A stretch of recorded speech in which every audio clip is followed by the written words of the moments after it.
Sí, es que tengo que ir a Empieza a grabar. Ahora sí.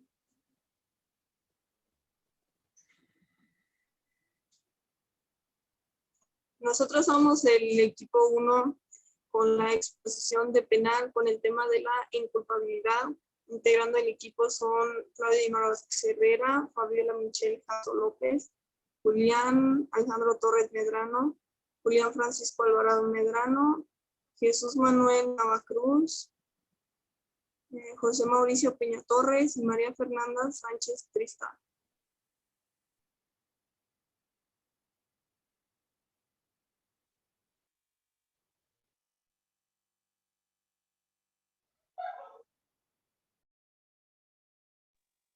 Aparece movido, no sé si sea el mío. A ver, ya.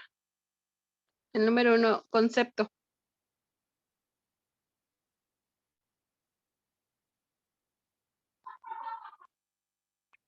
La inculpabilidad es la ausencia de culpabilidad y opera cuando se encuentran ausentes los elementos esenciales de la culpabilidad, que son el conocimiento y la voluntad.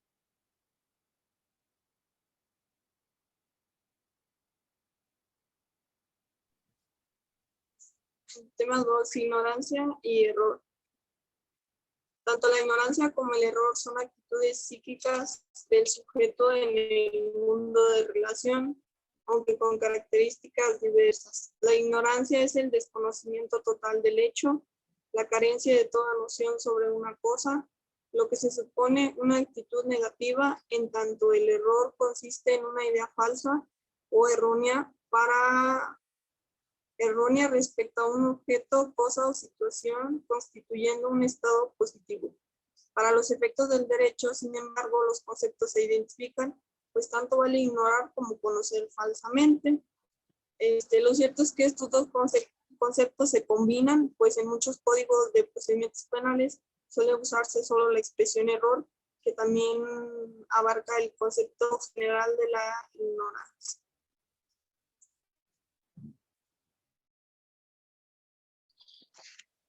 Error de derecho.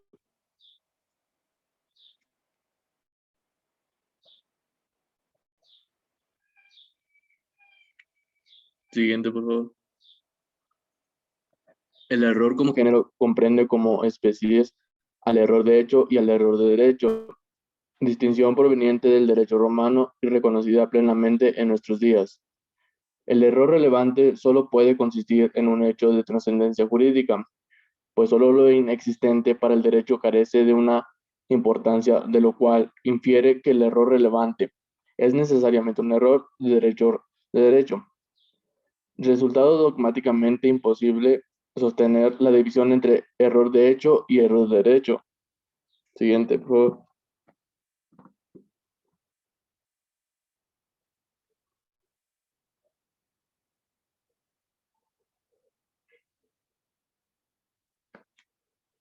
Se ha considerado que cuando el sujeto ignora la ley o cuando la conoce erróneamente, la inculpabilidad y no hay inculpabilidad, pues la ignorancia de las leyes a nadie beneficia. Principio casi universal apoyando en la falsa presunción del conocimiento de derecho. Por no existir el conocimiento de los hechos y su significado, la conducta y sus consecuencias no puede ser dolosa, sin que sea serio alegar que los casos de ignorancia de derecho son excepcionalismos y que cuando presenten enormes dificultades de prueba.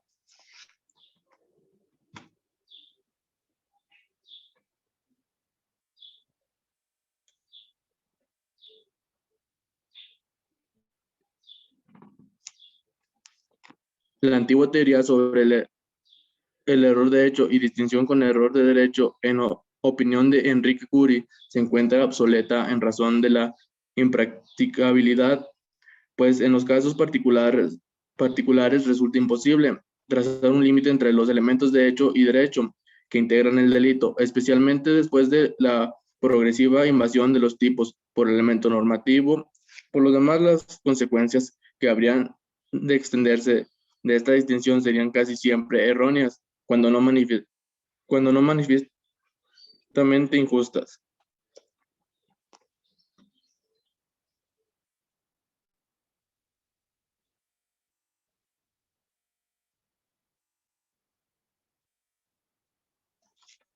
La situación actual ha variado radicalmente, pues el nuevo artículo 59 bis del Código Penal de reciente creación claramente prescribe: cuando el hecho se realice por error o ignorancia invencible sobre la existencia de la ley penal o del alcance de esta, en virtud del extremo atraso cultural y el aislamiento social del sujeto, se le podrá imponer hasta la cuarta parte de la pena correspondiente al delito, que se trate o tratamiento en libertad según la naturaleza del caso. Precisando, es conveniente destacar que el nuevo dispositivo del artículo 59 bis limita el error de derecho en un estricto rigor, es un error de previsión. Y sería todo de mi parte.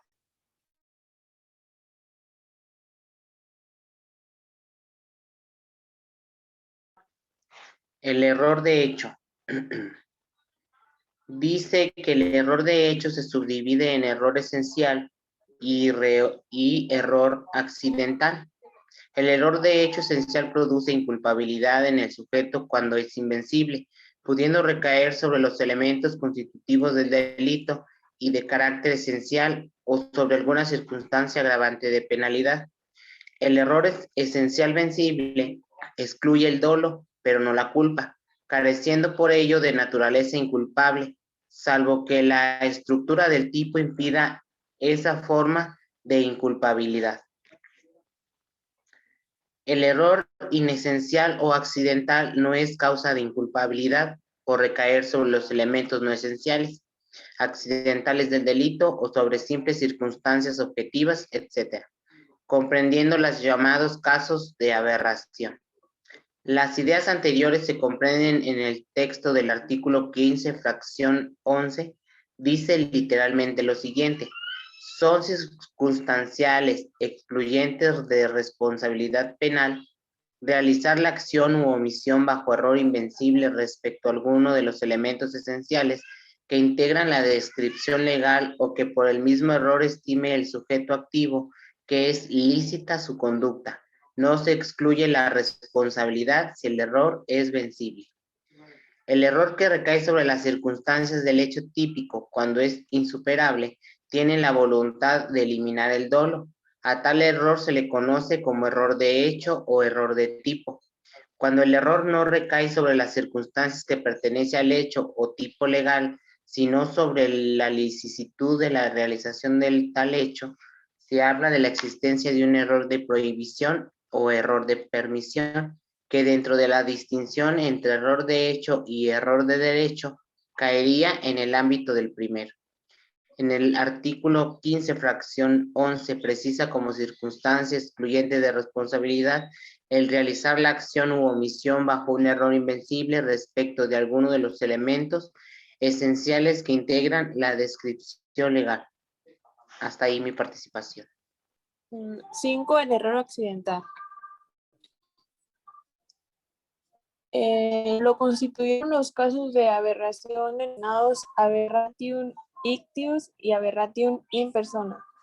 En el primero hay una desviación en el golpe con causación de un daño equivalente menor o mayor al propuesto por el sujeto. Si A dispara su arma contra B con animus necandi, pero su mala puntería hace que la bala lesión y mate que no se tiene intención de matar, responderá de homicidio doloso, siendo indiferentes para la ley que la muerte querida haya recaído en persona distinta.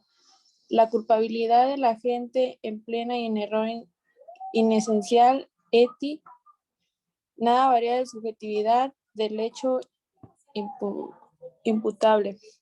Cuestión sobre la cual Carrara había propuesto el criterio imitatio al expresar la voluntad de la gente dirigida a la muerte de un ciudadano y su brazo lo ha producido.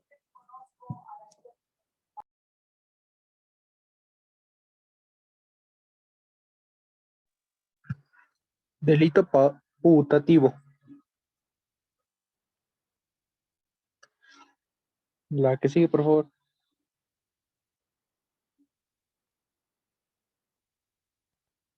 El delito putativo o el delito imaginario tiene lugar cuando alguien efectúa una acción en el convencimiento de que es una conducta prohibida por la ley, no siéndolo. El delito cautivo no debe confundirse con el error de derecho a la par.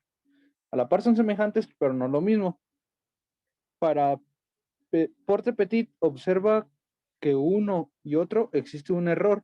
En un caso, creyéndose que la conducta o el hecho realizados no son delictuosos. Y aquí va una información extra sobre Porte Petit. Celestino Porte Petit, abogado jurista, nació en Córdoba el 2 de noviembre de 1910 y se cree que murió en la Ciudad de México el 22 de enero de 2002. Él tuvo como diferentes libros exitosos, entre uno de ellos es La propiedad agraria mexicana como función social en 1934, el Código de Procedimientos Civiles del Estado de Veracruz, anotado, concordado y con jurisprudencia en 1940, entre otros. Eso sería todo por mi parte.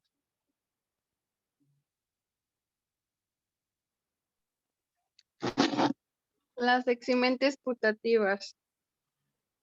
Se señalan como eximentes putativas a la defensa putativa, estado de necesidad putativo, ejercicio de un derecho putativo, cumplimiento de un deber putativo.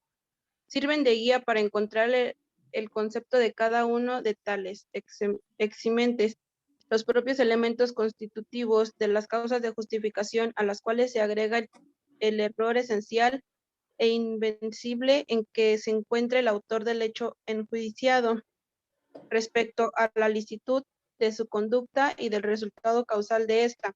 En la defensa putativa, el sujar bienes jurídicos ajenos en el ejercicio de un derecho de cumplimiento de un deber putativo.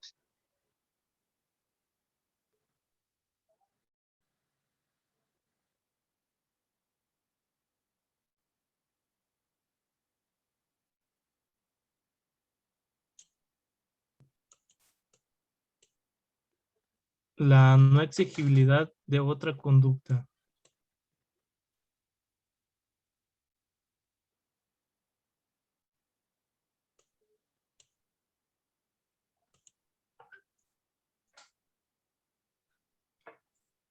Tomando como base el carácter eminente del individualizador del pensamiento jurídico penal, la concepción normativa de la culpabilidad que hace consistir esta en el juicio de reprobación, identificando con una propia reprochabilidad del hecho al autor, tratando en escapar a los rígidos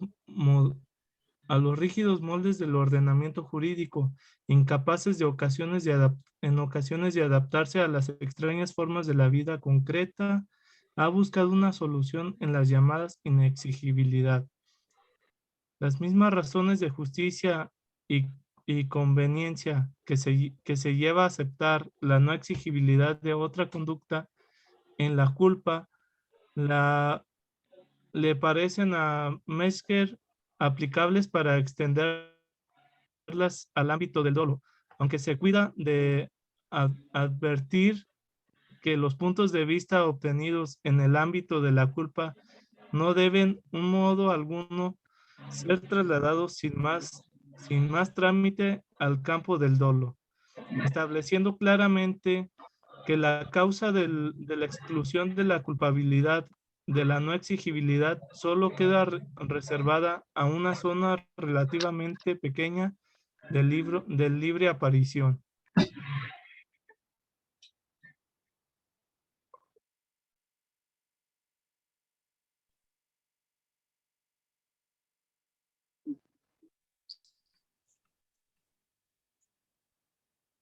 Casos legales de no exigibilidad.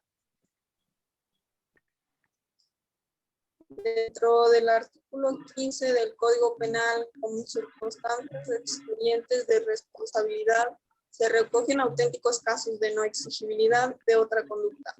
Ellos son el estado de necesidad, que consiste en una situación de peligro en el que se colisionan dos bienes jurídicos y se sacrifica uno por el bien de otro. La operación del temor fundado e irresistible, que consiste en la coacción ejercida sobre un sujeto mediante una amenaza de peligro real o inminente o actual.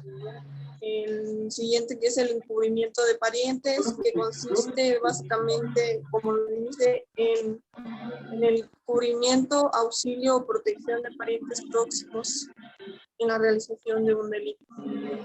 Y esa es toda la exposición del equipo 1 con el tema de la inculpabilidad.